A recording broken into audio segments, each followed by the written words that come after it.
సూర్యాపేట జిల్లా హుజూర్ నగర్ పట్టణంలో బోనాల పండుగ సందర్భంగా ముత్యాలమ్మ అమ్మవారిని దర్శనం చేసుకుని ప్రత్యేక పూజలు నిర్వహించిన మంత్రి ఉత్తమ్ కుమార్ రెడ్డి.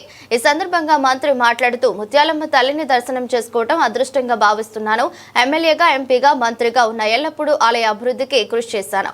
ఇటీవల కాలంలో 10 లక్షలు మంజూరు చేశాను. ఆలయ కమిటీ మేరకు మరో 10 లక్షలు మంజూరు చేస్తాను. హుజూర్ నగర్ నియోజకవర్గంను ఆదర్శ నియోజకవర్గంగా తీర్చిదిద్దుతానని అన్నారు. అన్ని వర్గాల ప్రజలు సుఖ సంతోషాలతో ఉండాలని కోరారు. ఈ సంవత్సరం ముందుగానే ప్రాజెక్టులన్నింటినీ నిండాయి. రైతులకు పంటలు బాగా పండాలని, గిట్టుబాటు ధర ఉండాలని అమ్మవారిని కోరడం జరిగింది.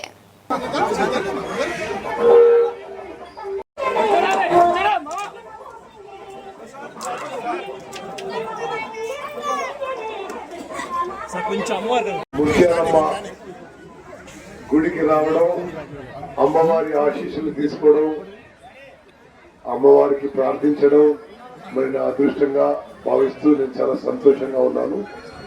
భక్తులందరికీ, అమ్మవారి భక్తులందరికీ నా అభినందనలు, శుభాకాంక్షలు.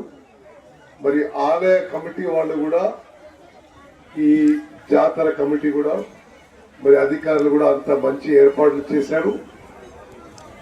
ఈ గుడికి, ఈ గుడి ప్రాంగణాన్ని అనేక సార్లు శాసనసభ్యునిగా, పార్లమెంట్ సభ్యునిగా అనేక విధాలుగా ఇక్కడ సౌకర్యాలు పెంపొందించడానికి ఉడత భక్తిగా నా వంతు కృషి నిరంతరంగా చేస్తూనే ఉన్నాను.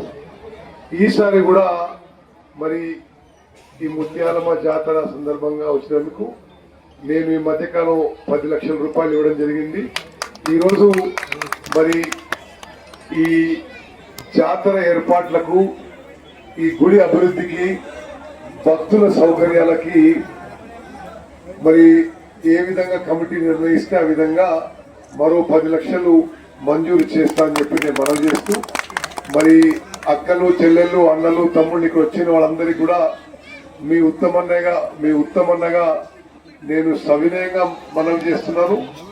హుజూర్ నగర్ ప్రాంతాన్ని అభివృద్ధి చెందించడానికి అమ్మవారి ఆశీస్సులతో మరి హుజూర్ నగర్ పేరు ప్రఖ్యాతలు మరింత ప్రసిద్ధ గావింపజేయడానికి, మరి ఈ నియోజకవర్గ సర్వతోముఖాభివృద్ధికి అన్ని విధాలుగా ప్రజలకు మేలు జరిగే విధంగా, మరి ఎస్సీ, ఎస్టీ, బీసీ, మైనారిటీ సమాజంలో అన్ని వర్గాలకి మేలు జరిగే విధంగా, మహిళలకి, విద్యార్థులకి, రైతులకి, రైతుకుళ్ళకి మేలు జరిగే విధంగా ఇది 3వ పంటకు కూడా మంచి వర్షాలు కురుస్తున్నాయి.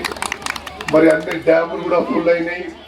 మంచి పంటలు పండాలని, రైతులందరికీ మంచి రేటు రావాలని, ఆ దిశగా నా కృషి కూడా ఉంటుందని చెప్పి మనవి చేస్తూ, అమ్మవారికి మరి ప్రార్థిస్తూ, మరి హుజూర్ నగర్ లో అందరూ కూడా సుఖంగా, సంతోషంగా, మరి ఆరోగ్యంగా ఉండాలని అమ్మవారిని కూడా ప్రార్థిస్తున్నాను.